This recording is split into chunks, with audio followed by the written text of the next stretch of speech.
Hi guys, Irina here and welcome back to my channel where I review everything tech. In today's video, let's talk about these two phones, the iPhone 13 Pro Max and its predecessor, the 12 Pro Max. Let's talk about all the differences when it comes to using these phones, so let's begin.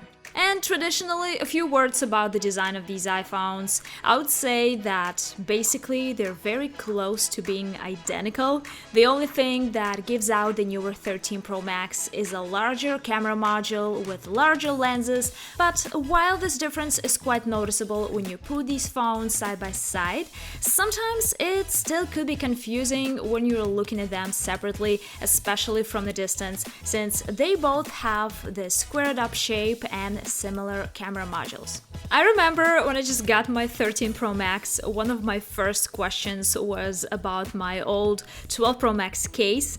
I was curious if it would be compatible with the iPhone 13 Pro Max because at a first glance the size and dimensions of these phones seemed identical to me and my old case was still in pretty good shape, but unfortunately the iPhone 13 Pro Max would not fit into this case because as you can see, the sliders and the buttons are located at slightly different levels, and also because of the larger camera module on the 13 Pro Max.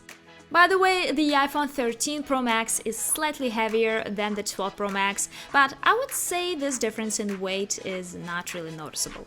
Now let's talk about the displays of these phones, and the new display on the 13 Pro Max is probably one of the biggest upgrades. The 13 Pro Max sports 120Hz refresh rate display versus 60Hz on the 12 Pro Max, and this difference is very noticeable, especially after using the display with 120Hz refresh rate for a while. The 12 Pro Max feels kinda jittery. So yeah, you get used to good things very quickly. But at the same time, let's not forget that people have been using their phones with 60Hz displays for over a decade, so I would say the high refresh rate is not vital in a smartphone, but a 120Hz display on the 13 Pro Max feels more premium and more expensive, giving you that feeling of high-quality product.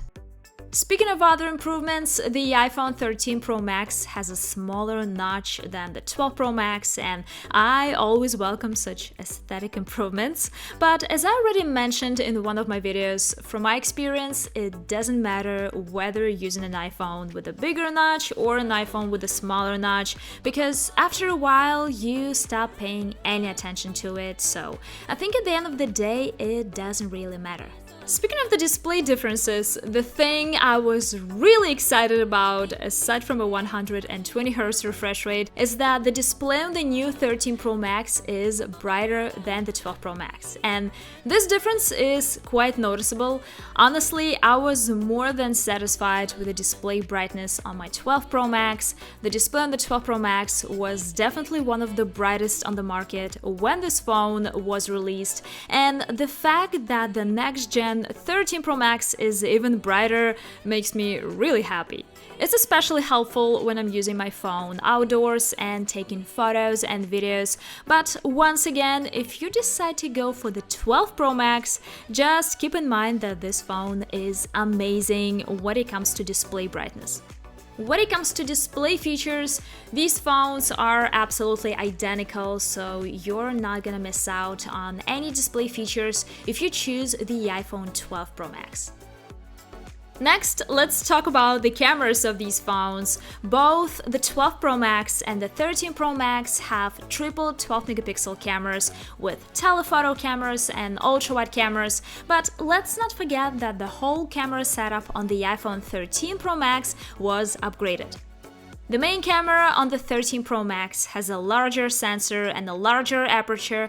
The telephoto camera has the new 77mm lens with 3 times optical zoom versus 2.5 on the 12 Pro Max, and the ultra-wide camera on the 13 Pro Max has a larger aperture, which should help us take better ultra-wide photos in low light.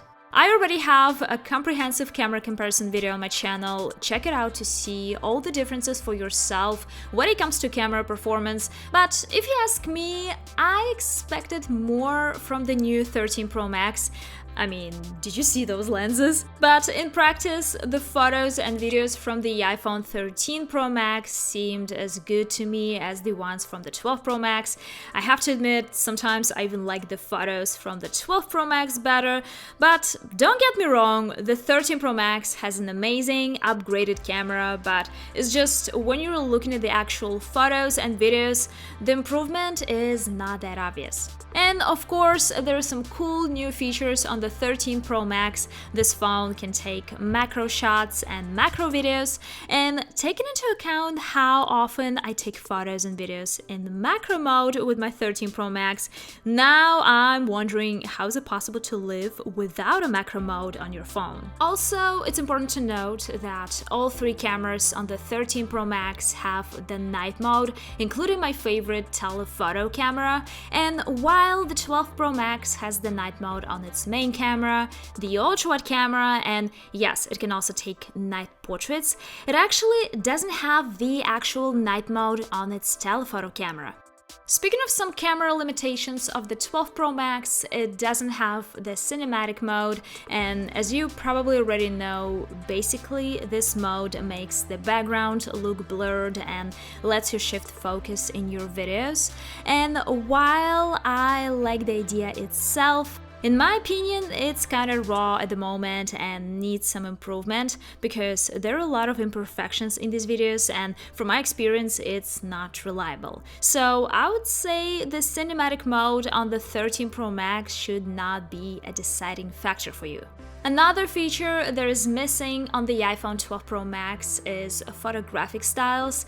It looks like filters, but the good thing about it is that it doesn't change skin tones drastically, so you could play with these looks and be sure that your skin tones will still be in a range of your natural skin tones. Unlike the filters in some apps where you could get absolutely horrible results.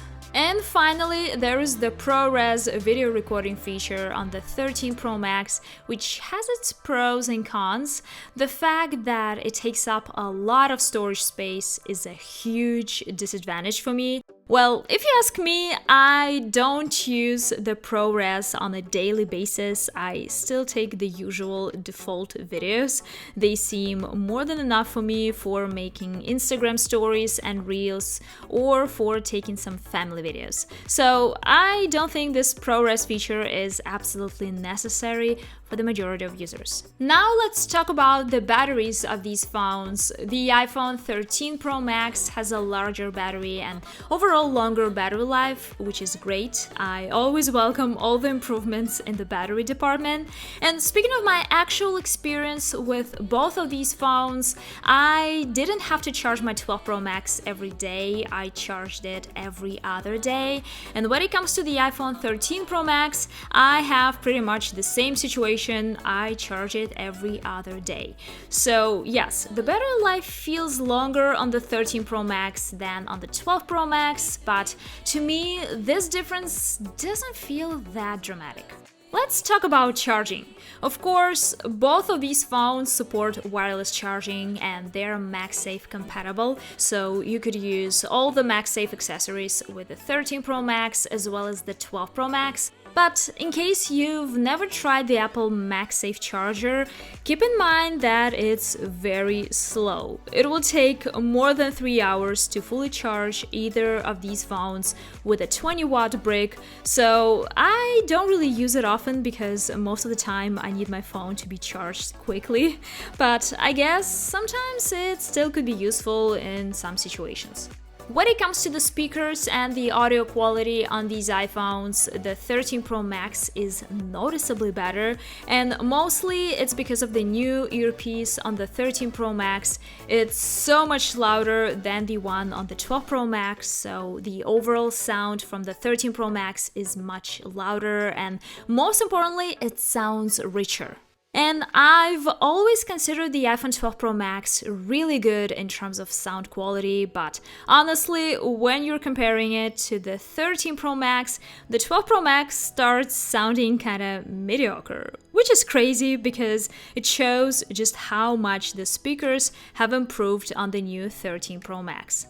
Next, let's talk about the internals and the overall performance of these phones. They run on these two consecutive chips, the A14 on the 12 Pro Max and the A15 on the 13 Pro Max. No doubt, any benchmark test will show you the advantage in speed and performance of the iPhone 13 Pro Max, but as it often happens with two consecutive generations, when it comes to actual use of these phones, you don't really feel this difference in performance. Both the 13 Pro Max and the 12 Pro Max are really zippy, so I'm sure you won't have any problems in this department with either of these phones, whether you're gaming or editing photos and videos. Overall, in terms of the user experience, the difference between these phones doesn't feel that significant. No doubt, there are a lot of little improvements on the iPhone 13 Pro Max. Actually, to me, the 13 Pro Max feels like an improved version of the 12 Pro Max because when you're using these two phones, they just feel so similar. But speaking of the most significant improvements on the iPhone 13 Pro Max, for me personally, those would be a brighter 120Hz display, speakers, and the battery life. Unfortunately, the new camera setup would not be on this list because, in my opinion, the 12 Pro Max and the 13 Pro Max are pretty much on par when it comes to camera performance. And speaking of the new camera features on the 13 Pro Max, the only thing that I really use is the macro mode, but I'm afraid it's not enough. The starting price for the iPhone 13 Pro Max is $1099, just like last year for the 12 Pro Max, and now you could find the 12 Pro Max for about $1,000 in the US.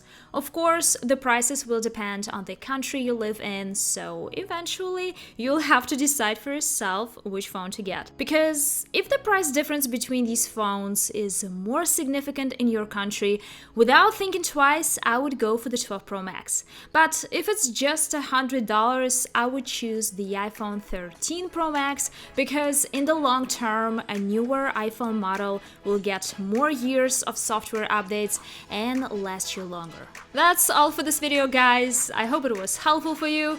Thank you so much for watching and see you in the next video.